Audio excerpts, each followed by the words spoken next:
तो चलिए यहां पे आपको मैक्सिमम पिक ओवरशूट खत्म होता है। क्लियर हो गया आप लोग को? जितने लोग देख रहे हैं क्लियर हुआ कि नहीं बताइए, पहले क्लियर हुआ कि नहीं ये बताइए आप लोग, यहां तक क्लियर हुआ कि नहीं, क्लियर हुआ कि नहीं बताइए आप लोग, कमेंट कीजिएगा क्लियर हुआ कि नहीं। मैक्सिमम पिक ओवरशूट क्या क्या होता है? हाँ क्वेश्चन दे रहे हैं, अभी टेंशन ना लेना, प्रिंस क्वेश्चंस दे रहा हूं, ये क्लियर हुआ कि नहीं कमेंट, मुझे सबसे जानना क्लियर हुआ कि नहीं। जितने लोग भी है कमेंट कोई नहीं आ रहा आप लोग का, किसी का, वैष्णवी शिल्पा क्या हुआ ये लोग, आप लोग का क्लियर हुआ कि नहीं?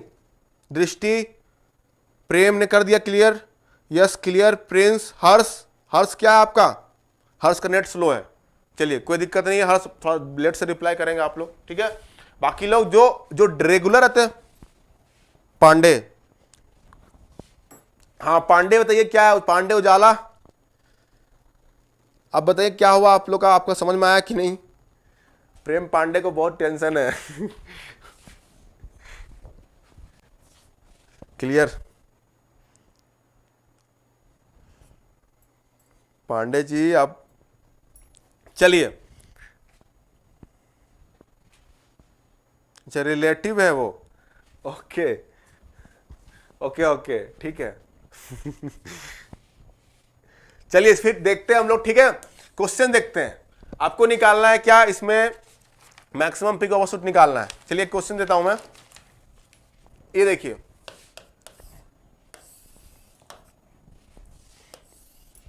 ये 1 है, इसका वैल्यू है आपका कितना, इसका वैल्यू दिया हुआ 1.25 दिया हुआ, इसका और अंडरशूट का दिया हुआ 0.5, ये आपका दिया हुआ 0.5, इसका आपको फाइंड करना है क्या, इसमें आपको मैक्सिमम पिक ओवरशूट फाइंड करना है, परसेंटेज मैक्सिमम परसेंटेज फाइंड करना है, percentage maximum peak overshoot as well as percentage maximum peak undershoot, ये दोनों फाइंड करिए आप लोग दोनों में। चलिए बताइए, अच्छा नेट इशू कोई दिक्कत नहीं है, अब नेट इशू है कोई दिक्कत नहीं है, मैनेजेबल है उतना सा। अब यहां आप लोग बताइए इसमें परसेंटेज दोनों में फाइंड बताइए, इस जो क्वेश्चन दिया हूं मैं आपको, ठीक है, यहां पे आपको फाइंड करना है क्या, maximum peak overshoot as well as maximum peak undershoot find करना है यहां पे।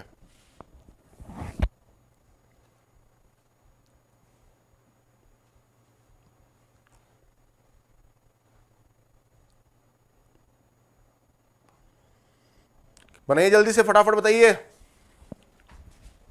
ये आपका 1.25 है इसका पिक वैल्यू, ठीक है, तो आपको यही फाइंड करना, maximum peak overshoot as well as maximum peak undershoot दोनों फाइंड करना है आपको यहां पे, ठीक है।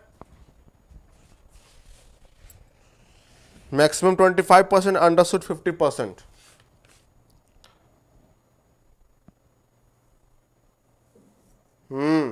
सही है, वेरी गुड, सही है। तो बस फॉर्मूला लगाना है आपको, परसेंटेज मैक्सिमम पिक ओवरशूट, ये हो गया आपका क्या मैंने बताया था नॉर्मलाइज लेना है, तो 1.25 माइनस इस चीज वैल्यू क्या है 1 है, डिवाइड बाय यहां पे क्या हो जाएगा, क्या हो जाएगा यहाँ पे 1, ठीक है, इंटू 100 कर दीजिए यहाँ पे, तो क्या हो गया 25%, क्या आ गया यहाँ पे 25%। सिमिलरली अगर परसेंटेज मैक्सिमम पिक अंडरशूट का बात होगा तो क्या होगा यहाँ पे 1 minus 0.5 divide by 1 that is equal to कितना होगा 50%, तो ये आ जाएगा 50%। क्लियर यहाँ तक, क्लियर कि नहीं? तो क्वेश्चन ऐसे आ सकते, सिंपल क्वेश्चन पूछेंगे, ठीक है। अब इसी क्वेश्चन जो ऊपर मैंने कराया था आपको, जीटा का वैल्यू क्या आया था, जीटा का वैल्यू आया था क्या 0.5। अगर आपको जो ऊपर क्वेश्चन कराया था, जो ट्रांसफर फंक्शन मैंने लिया था, आपको ट्रांसफर फंक्शन लिया था ना, क्या था आपका ऐसी था कुछ s² प्लस 4s प्लस 16 था ना, और ये 16 था। इसका अगर आपको पूछा जाएगा कि इसमें बताइए कि मैक्सिमम पिक ओवरशूट क्या है, मैक्सिमम पिक ओवरशूट क्या इसमें फाइंड करने बोलता है, तो ये गेट क्वेश्चन हो गया। क्या बोले हम, ये गेट क्वेश्चन, क्योंकि यहाँ पे कैलकुलेशन बहुत ज्यादा होगा। कैसे कैलकुलेशन ज्यादा होगा, क्योंकि यहाँ पे आपको जीटा का वैल्यू क्या आया था, जीटा का वैल्यू आया था 0.5 आया था कि नहीं, जीटा वैल्यू। अगर आपको बोलेगा आपको मैक्सिमम पीक ओवरशूट फाइंड करना है, तो क्या होगा, percentage maximum peak overshoot is nothing but e to the power minus zeta pi divide by root over 1 minus zeta square, यही हो गया, इनटू 100 कर देंगे तो ये गेट क्वेश्चन हो गया। क्यों? क्योंकि इसमें कैलकुलेटर के बिना आप नहीं निकाल सकते, एलएन उलन फाइंड करना पड़ेगा आपको, ठीक है। तो यहाँ पे बस 0.5 पुट कर दीजिए आप, यहाँ पे जीटा का जगह पे 0.5 पुट कर देंगे तो यहाँ पे आपको परसेंटेज मैक्सिमम पीक ओवरशूट निकल जाएगा। तो ये आपका गेट क्वेश्चन है, गेट में ऐसे क्वेश्चन आते हैं, समझ आ रहा है कि नहीं, क्लियर हुआ? तो ये था आपका मैक्सिमम पीक निकालने का। तो आपको अगर आपको जीटा के टर्म्स में निकालना है तो आपको ये फॉर्मूला यूज करना पड़ेगा, तो ये आपको ध्यान में होना चाहिए प्रॉपर, ठीक है। अब इसी में एक क्वेश्चन दे देगा, मैंने आपको जो ऑब्जेक्टिव क्वेश्चंस क्या बन सकता है वो मैंने बता दिया आपको आज, जैसे कि अनडैम्प्ड ऑसिलेशन, जब भी अनडैम्प्ड ऑसिलेशन होगा तो उसका मैक्सिमम पीक ओवरशूट क्या होगा, 100%, ठीक है। जब भी आपको क्रिटिकल डैम्प होगा उस समय मैक्सिमम पीक ओवरशूट क्या होगा, तो उसका हो जाएगा क्या, 0, उसका क्या हो जाएगा, 0, ठीक है। यहां तक पहले वाले 16%, चलिए वेरी गुड। प्रिंस ने कैलकुलेट कर लिया वो 16%, मुझे पता नहीं आंसर, वो मैच कर लीजिएगा आप लोग। यहां पे आपको निकालना है मैक्सिमम पीक ओवरशूट, तो यहां पे कैसे फाइंड करेंगे, e to the power minus 0.5 pi divide by ये हो जाएगा इंटू स्क्वायर इंटू 100 कर दीजिएगा, ये आपका हो जाएगा ई के पावर में है सब चीज, ये क्या है, ई के पावर में है, ध्यान रखिएगा, ठीक है। तो ये आपको फाइंड करना है, यहां पे निकालना पड़ेगा। 16.28% आएगा सर नेट इशू, कोई दिक्कत नहीं, आज आराम से पढ़िए आप लोग, ठीक है। नेट इशू है तो 16.28 इसका जो भी आंसर प्रिंस ने निकाले हैं 16.28, तो ये आपका होमवर्क है। अब ये गेट का प्रॉब्लम है, आपको बिना कैलकुलेटर का यहाँ पे नहीं बन सकता, यहाँ पे कैलकुलेटर आपको गेट में अलाउड है, इसलिए अब यहाँ पे सॉल्व कर सकते हैं, कोई दिक्कत नहीं। चलिए नेक्स्ट क्वेश्चन वो देखते हैं जो आपको सॉल्व कर सकते हैं। वो नेक्स्ट क्वेश्चन क्या है आपका, नेक्स्ट क्वेश्चन आपका है ये, वो तो आप बना ही लेंगे मेरे ख्याल से, ये आपका ऐसे कुछ है ये, ठीक है। अब ये आपको दिया हुआ क्या, 4, ये आपको दिया हुआ 6 और ये आपका 3, इसका फाइंड कर दिए एक बार परसेंटेज, फिर आगे बढ़ेंगे हम लोग। इसका फाइंड कीजिए percentage maximum peak overshoot and percentage maximum peak undershoot, इसका फाइंड कीजिए दोनों का कितना आ रहा बताइए, फटाफट कैलकुलेट कीजिए आप लोग।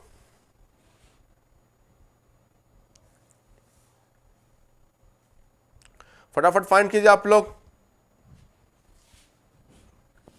कैलकुलेट कीजिए आप लोग फटाफट, क्या आ रहा है।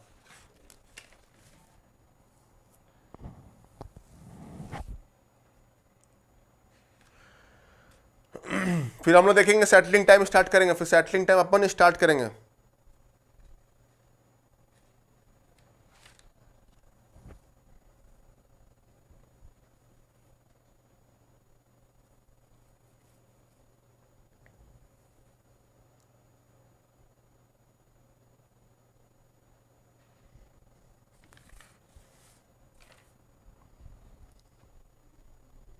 Fifty and 25, very good. 50 and 25 जितना लोगों को भी आया है वो वेरी गुड। चलिए अच्छे से निकाल सकते हैं हम लोग, ठीक है। 50 एंड 25%, ठीक है। तो ये था हमारा इतना।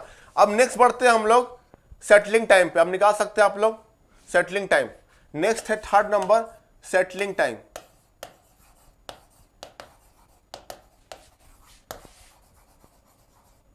ठीक है। टी सेटलिंग, ठीक है, ये है, ठीक है। मैंने आपको बताया था क्या सेटलिंग टाइम में क्या होता है, देखिए यहां पे सेटलिंग टाइम में क्या होता है, मैंने आपको बताया था क्या कि वो ऑसिलेट करके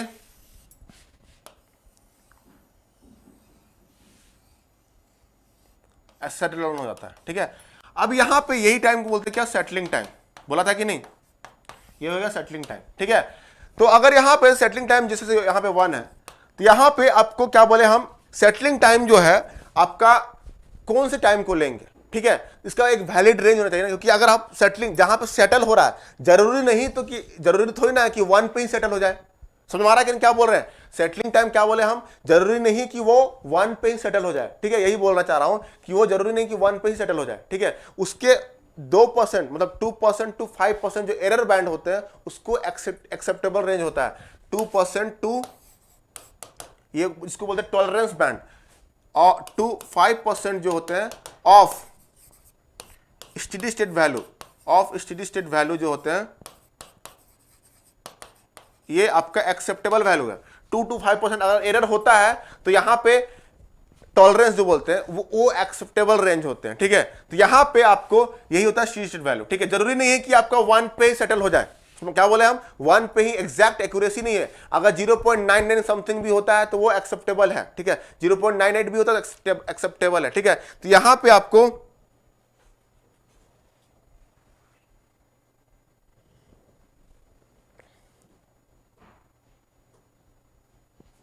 ठीक है, तो यहां पे ध्यान आएगा आपको लोग, ठीक है ना। तो ये आपको 2% to 5% of steady state value, clear है कि नहीं यहाँ पे। तो यहां पे आपको ध्यान रखना एक रेंज, जब भी सेटल होता है आपका जो आपको क्या रेस्पॉन्स जो है सेटल जब होगा वहां पे, ठीक है। जब भी सेटल होगा तो वहां पे आपको क्या ध्यान रखना है, आपको जब भी सेटल होगा तो वहां पे आपको जरूरी नहीं कि एग्जैक्ट वैल्यू पे सेटल करें, वहां पे हो सकता है कि वैरी करता हो अपना, ठीक है। क्या बोले हम, उसका जो होता है वो कुछ वैल्यू वैरी करेगा, ठीक है, यही बोलना चाह रहे थे। चलिए, तो अगर यहाँ पे हम देखते हैं, ध्यान से सुनिएगा, यहाँ पे ये भी आपका डिपेंड करेगा किस पे, इसका जो सेटलिंग टाइम का होता है 2% अगर एरर बैंड है, 2% एरर, तो डेफिनेशन का लिख लीजिए एक बार। डेफिनेशन आप लोग कॉपी कर लीजिए, आप लोग मैं बोल रहा हूं उसको आप लोग लिख लीजिए, डेफिनेशन जो होता है, ठीक है। डेफिनेशन आपका ये होता है, it is defined as the time taken by response, note down कीजिए आप लोग,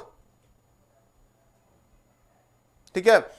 एरर बैंड क्या है आपका, it is defined as the time taken by response to reach from 0 to desired value within 2 to 5% of error band, ठीक है। क्या बोले हम, it is time taken by the response to reach 0 to desired value, ठीक है। Desired value मतलब कहां तक, with in 2 to 5% within of error band, समझ में आ रहा है कि नहीं। 2 to 5% के एरर अगर रहता है तो उसको एक्सेप्ट किया जाता है, ठीक है। 2 to 5% ऑफ एरर बैंड, ठीक है। तो ये आपको डेफिनेशंस लिख लेना है, ठीक है, अच्छे से नोट डाउन कर लीजिएगा। सबके क्या, ये तो सबके लेवल हैं, असली मजा तो रूट लोकस और नाइक्विस्ट और आरएच देवे हैं, ओके।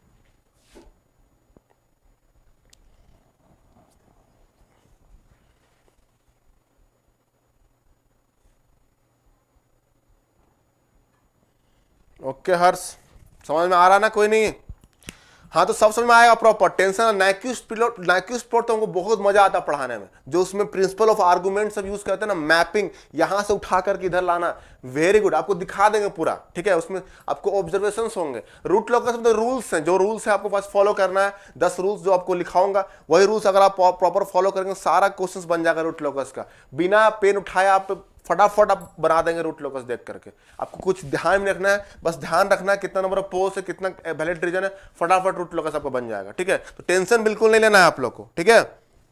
चलिए, तो 2% to 5% वैलिड रेंज होता है। तो 2% अगर टॉलरेंस बैंड बोल रहे हैं, 2% अगर एरर बैंड होते हैं, तो इसका जो एग्जैक्ट फॉर्मूला क्या होता है, 4 टाउ। आपका क्या हुआ यहाँ पे, ये होता है आपका 4 टाउ होता है, किस लिए, टाइम कांस्टेंट। 4 टाउ ये होता है ना, आपको सेटलिंग टाइम याद कीजिए आप लोग, 4 टाउ सेटलिंग टाइम होता है, 4 टाउ सेटलिंग टाइम। ये होता है क्या, 4 टाउ होता है आपका, टाउ क्या यहाँ पे टाइम कांस्टेंट होता है, ये क्या होता है, टाइम कांस्टेंट।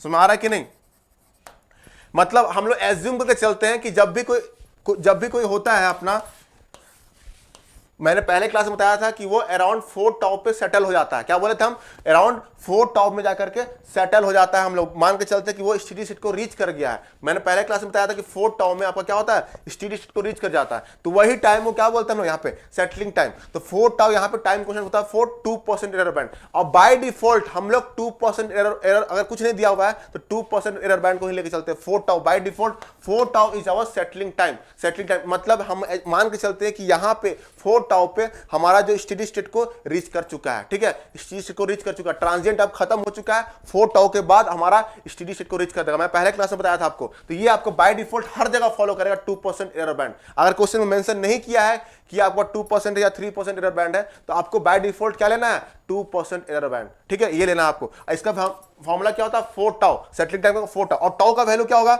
याद कीजिए, टाउ इक्वल टू क्या होता है, 1/जीटा ओमेगा एन।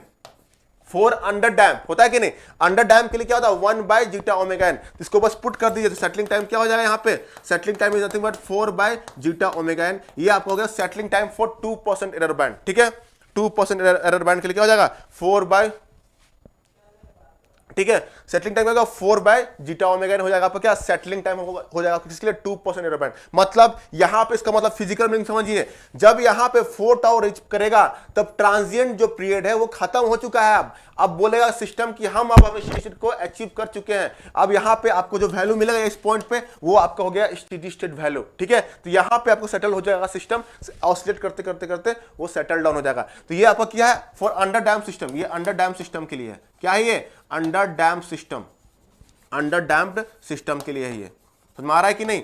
क्या हो गया, 4/जीटा ओमेगा एन किसके लिए, 2% tolerance band for under damp system. Clear हुआ कि नहीं। अगर इसी पे अगर हम बोले कि ओवर डैम्प सिस्टम के लिए क्या होगा, over damp system, over damp system तो अलग अलग आएगा, समझ में आ रहा है कि नहीं। तो ओवर डैम्प के लिए क्या होता है, यहां पे सेटलिंग टाइम, आपको यही इंपॉर्टेंट है। अंडर डैम्प हर क्वेश्चन में एग्जाम में गेट, इनफैक्ट गेट में भी पूछते हैं अंडर डैम्प से ही, इसलिए मैं आपको अंडर डैम्प जितना भी फॉर्मुलास लिखाया है बहुत जगह सारे अंडर डैम्प के लिए है, ठीक है, क्योंकि हर जगह पे अंडर डैम्प से ज्यादा नहीं पूछते आप लोग, ठीक है। फिर भी देखिए over damp for settling time के लिए क्या होता है, यहां भी आपका 4 टाउ ही होगा, और ये हो जाएगा क्या, 4 इसका जो टाउ होता है क्या, जीटा ओमेगा एन माइनस होता है इसका omega n root over zeta square -1, ये होता है आपका, ये होता है ना, इसको नोट डाउन कर लीजिएगा, ठीक है। तो ये आपको यहां पे नोट डाउन कर लीजिएगा आपको, ये ओवर डैम्प सिस्टम के लिए है सेटलिंग टाइम, ठीक है, 4 tau that is equal to 4/जीटा ओमेगा एन। और ये आपका ये टाइम कांस्टेंट, ये क्या है, nothing but time constant, tau is equal to होता है सेट ओवर डैम्प के लिए होता है 1/जीटा omega n minus omega n root over zeta square -1, ठीक है, ये आपका हो गया, ठीक है। ये आपका हो गया फॉर 2%, ये क्या है, फॉर 2% के लिए, 2% बैंड, एरर बैंड के लिए। अब यहीं पे दो चीजें ओनली इंपॉर्टेंट हमारे लिए, 2% एंड 5%। 5% को भी देखते हैं हम लोग। 5% में क्या होता है, फॉर, अब लिखिए फॉर 5% टॉलरेंस बैंड या एरर बैंड। 5% के लिए क्या होता है, अंडर डैम्प सिस्टम के लिए कुछ नहीं होता, 3/जीटा ओमेगा आ जाएगा, मतलब 3 tau, this is equal to 3 tau, 4 के जगह पर 3 आ जाएगा, ठीक है। और ओवर डैम्प के लिए बस 3 लगा दीजिए, 3 लगा करके यही लिख दीजिए बस, zeta omega n minus omega n root over zeta square. तो ये आपका हो जाएगा, ये अंडर डैम्प के लिए हो जाएगा, ये अंडर डैम्प के लिए हो गया, ठीक है। और ओवर डैम्प के लिए क्या हो जाएगा, 3/जीटा omega n minus omega n root over zeta square -1। तो ये था हमारा सेटलिंग टाइम, ठीक है, ये हमारा था settling time for 2% as well as 3% tolerance band, ठीक है। तो ये आपको नोट डाउन कर लेना अच्छा से, बहुत अच्छे से आपको नोट डाउन करना है यहां पे। समझ में आ रहा है कि नहीं, क्लियर हुआ कि नहीं। तो सेटलिंग टाइम कुछ भी निकाल सकते हैं। अगर आपको क्वेश्चन में मेंशन नहीं किया हुआ है कौन से बैंड, कौन से टॉलरेंस बैंड के लिए हमको सॉल्व करना है, तो बाय डिफॉल्ट हमको क्या लेना पड़ेगा, बाय डिफॉल्ट आपको यही फॉर्मूला फॉलो करना पड़ता है, 4 टाउ को आपको फॉलो करना पड़ता है। समझ में आ रहा है कि नहीं, बाय डिफॉल्ट हमको 4 टाउ को फॉलो करना पड़ता है। समझ में आ रहा है कि नहीं, कुछ नहीं दिया हुआ तो 4 टाउ, समझ में आ रहा है कि नहीं, 4 टाउ हमको लेना है, ठीक है। अगर क्वेश्चन में मेंशन कर दिया है कि 5% टॉलरेंस बैंड क्या होगा, तो आपको तब ये लिखना है 3 वाला। समझ में आ रहा है कि नहीं, क्लियर हुआ।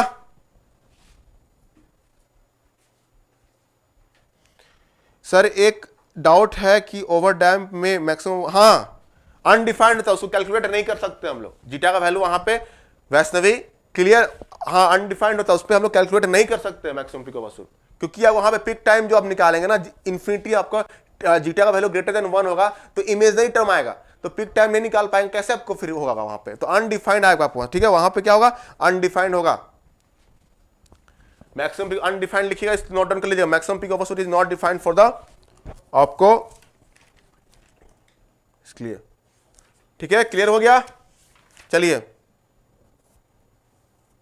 नेक्स्ट, समझ में आया, यहां तक क्लियर हो गया, फिर आगे जल्दी खत्म करना है हमको, ये सेटलिंग टाइम था, तो सेटलिंग में बस फॉर्मूला नोट डाउन कर लीजिएगा 4 टाउ वाला, ये चीज इंपॉर्टेंट है आपका, ठीक है।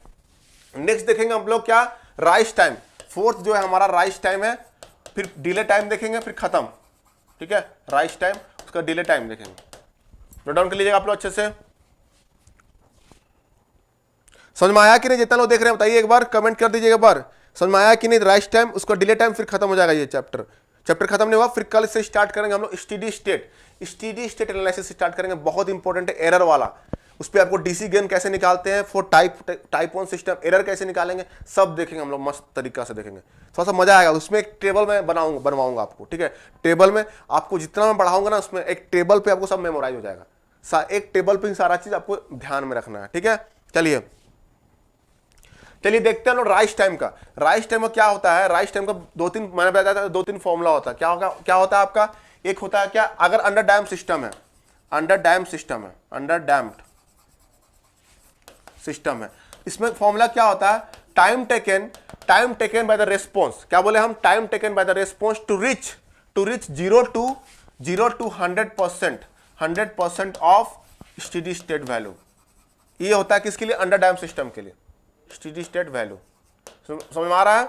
ये किसके लिए होता है आपका, rise time for under damp system. Similarly अगर वहीं पे ओवर डैम सिस्टम होगा, ओवर डैम के लिए क्या होता है, over dam system, note down कर लीजिएगा, time taken by the response, जो रेस्पॉन्स होगा टू रिच 10% से, स्टार्टिंग फ्रॉम 10%, यहां देखेंगे क्या 10% से 10% टू 90%, ये हो जाएगा ऑफ स्टेडी स्टेट। ये फॉर्मूला है आपका, डिफर करता है राइज टाइम का फॉर्मूला फ्रॉम द, क्या होता है आपका 10% टू 90%, किसके लिए होता है, स्टेडी स्टेट वैल्यू के लिए होता है, 10% 90%, यस केपी के भी सब देखेंगे हम लोग के, ठीक है, 10% 90% ऑफ द स्टेडी वैल्यू, ठीक है।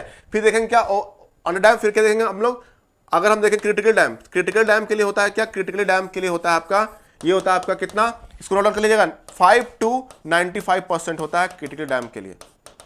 ये मतलब यहां पे जीटा इक्वल टू 1, यहां पे zeta greater than 1 and this one जीरा, दिस वन, ये आपको हो गया, आपको ध्यान रखना है, ठीक है, ये आपको ध्यान रखना है। ये नोट डाउन कर लीजिएगा, time taken by the response to reach from 0 to 100%, ये हो जाएगा 10 to 90% and this one is 5 to 95%। Note down कर लीजिएगा इसको अच्छे से, उतना इंपॉर्टेंट नहीं है, बस फॉर्मूला इस पर इंपॉर्टेंट है, इसलिए इंपॉर्टेंट है, ठीक है। आप लोग क्लास को एंड करेंगे फटाफट, नोट डाउन कर लीजिएगा आप लोग, ठीक है। इसका फॉर्मूला एक्सप्रेशंस होता है क्या, एक्सप्रेशन लिख लीजिएगा राइज टाइम का, पाई minus theta by omega D, यही फॉर्मूला है आपका। यहां पे आपको नया टर्म क्या दिख रहा है, D theta. Theta is nothing but, मैंने कल बताया था, एंगल ऑफ इंक्लिनेशन। क्या है आपका, एंगल ऑफ इंक्लिनेशन, ये आपका एंगल ऑफ इंक्लिनेशन, ठीक है। और ये थीटा इक्वल टू क्या होता है, sorry zeta equal to cos theta, ये आपका है यहाँ पे, ये आपको नोट डाउन कर लीजिएगा, थीटा इक्वल टू। ये आपका राइज टाइम किसके लिए है, this is only for the under damp system, ये जनरल फॉर्मूला है, नोट डाउन कर लीजिएगा। ऐसे नहीं कि सबके लिए वैलिड है, नहीं, this is valid for only under damp system, under damp system, note down कर लीजिएगा, अंडर डैम सिस्टम के लिए, अंडर डैम सिस्टम के लिए थीटा आर इक्वल टू क्या हो जाएगा, t r equal to pi minus theta by omega d. Clear हो गया, क्लियर, ये आपको नोट डाउन करना। और ये ओमेगा डी तो पता है ही आपको, बस पिक टाइम में क्या है, इसमें माइनस थीटा कर देंगे, तो पिक टाइम में ही माइनस थीटा कर देंगे यहाँ पे, बस खत्म, एंगल ऑफ इंक्लिनेशन। तो ये था राइज टाइम का डेफिनेशन, ठीक है। तो आपको डेफिनेशन से क्वेश्चन पूछ सकते हैं, कुछ भी एनीथिंग पूछ सकते हैं, डेफिनेशन आपको नोट डाउन कर लेना है, ठीक है। ओनली वैलिड फॉर, ये आपका किसका है, मैंने लिख दिया अंडर डैम सिस्टम, सबके लिए मत निकाल दीजिएगा आप लोग, अंडर डैम सिस्टम के लिए वैलिड है, ये सेकेंड हो गया आपका। चलिए ठीक है, उसके बाद देखते हैं fifth number, delay time.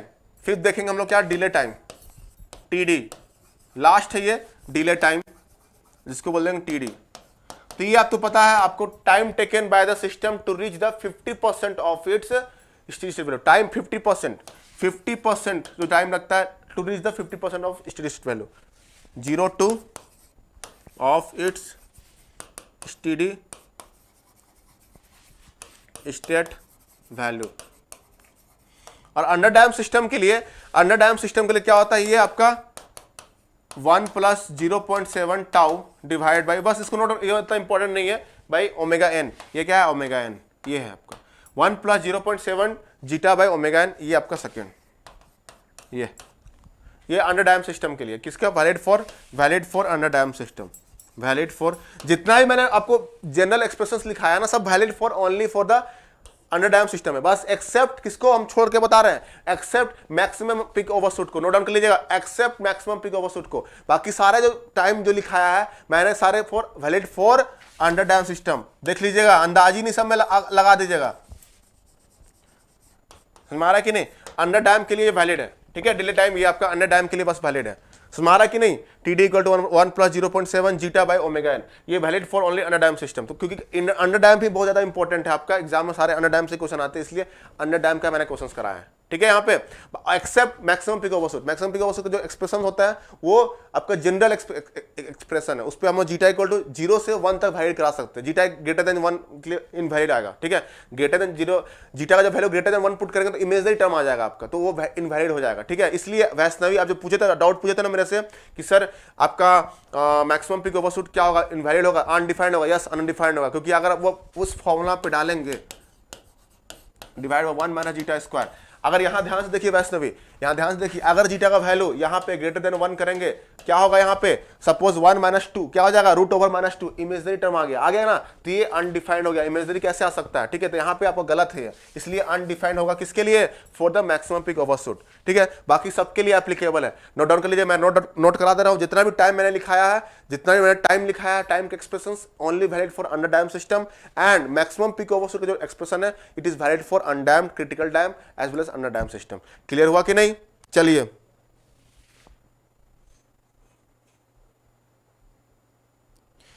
TR देखिए, देखिए टीडी से आपको मतलब नहीं है, टीडी से क्वेश्चन ऐसे भी नहीं पूछे जाते हैं।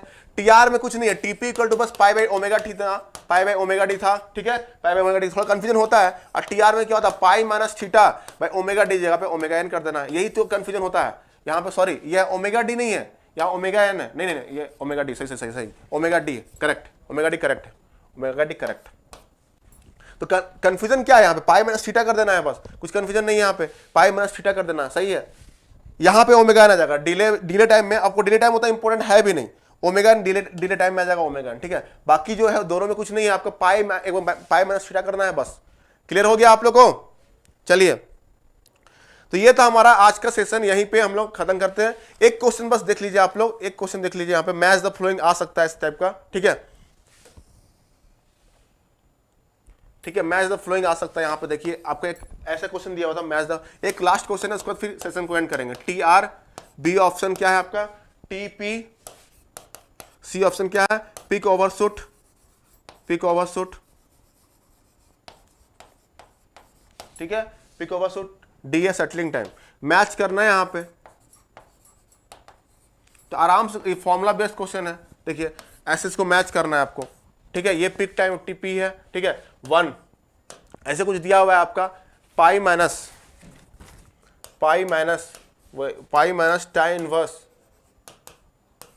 Root over 1 minus zeta square divide by zeta, ये आपका 1 है। 2 ऑप्शन क्या हो गया, pi by omega n root over 1 minus zeta square. Third option क्या है आपका, e to the power minus zeta pi divide by root over 1 minus zeta square. ऐसे फॉर्मूला पे आ जाते हैं। 4 में आपका है 4 बाई जीटा ओमेगा एन। ये आपका लास्ट क्वेश्चन है, फिर सेशन को एंड करेंगे अपन, ठीक है। बताइए इसका आंसर क्या है। टी आर राइज टाइम है, टीपी क्या है, पिक टाइम है, and this one is peak overshoot settling time, ठीक है। तो फटाफट इसको बता दीजिए आंसर क्या होगा। 4 बाई जीटा ओमेगा एन, ये होगा e to the power minus zeta pi root over 1 minus zeta square. ध्यान से बताइएगा, ए का क्या होगा, ए का क्या होगा, बी का क्या होगा, सी का क्या होगा, डी का क्या होगा। यहां पे कुछ मिसिंग है क्या,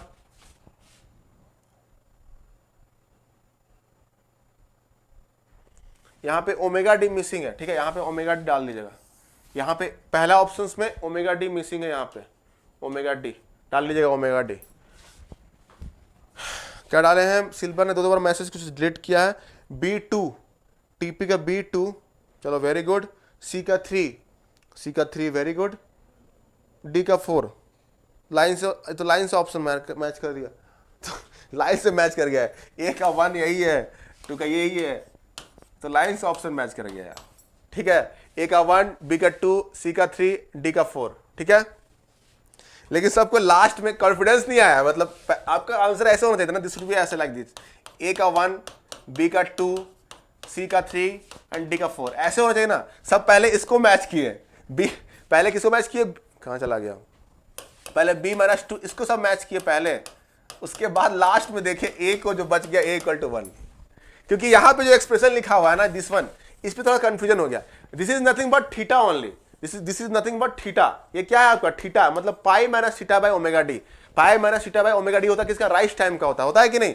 तो थीटा कैसे आया, देखिए ध्यान से, कल ही मैंने बताया था आपको, थीटा इज इक्वल टू क्या होता है, पाई minus theta by omega D, यही था ना। और वहां पे लिखा हुआ है कुछ ऐसे, तो थीटा इक्वल क्या होता है, zeta equal to cos theta, ये होता है ना, zeta equal to cos theta. और इसी में आपको साइन थीटा इक्वल टू क्या होता है, sine theta equal to root over 1 minus zeta square, यही होता है कि नहीं। अब tan थीटा लिखा हुआ, tan थीटा इक्वल टू क्या हो जाएगा यहाँ पे, sine theta by cos theta, तो हो जाएगा 1 माइनस बाय जीटा, यही होता है ना। अब इसी फॉर्म में वहां लिखा हुआ है थीटा इक्वल टू यहाँ पे क्या आ जाएगा, tan इनवर्स आपका जाएगा root over 1 minus zeta square by zeta, है ना। इसी फॉर्म में इसी फॉर्म में यहाँ लिखा हुआ है। बस ये को देखो यहाँ पे ऐसे घुमा सकता है आपको, बस थोड़ा सा आपको सोचना पड़ेगा, अरे क्या हो रहा है,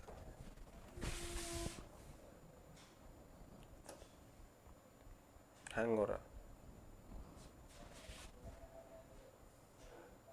ये देखिए इसी फॉर्म में लिखा हुआ है कि नहीं, देखिए ये pi minus tan inverse root over 1 minus zeta square by zeta, तो वो आपका थीटा ही था। तो pi minus theta by omega D right time होता है, ठीक है। तो a का 1, b का 2, c का 3, d का 4, वेरी गुड, हाँ सीक्वेंस में है,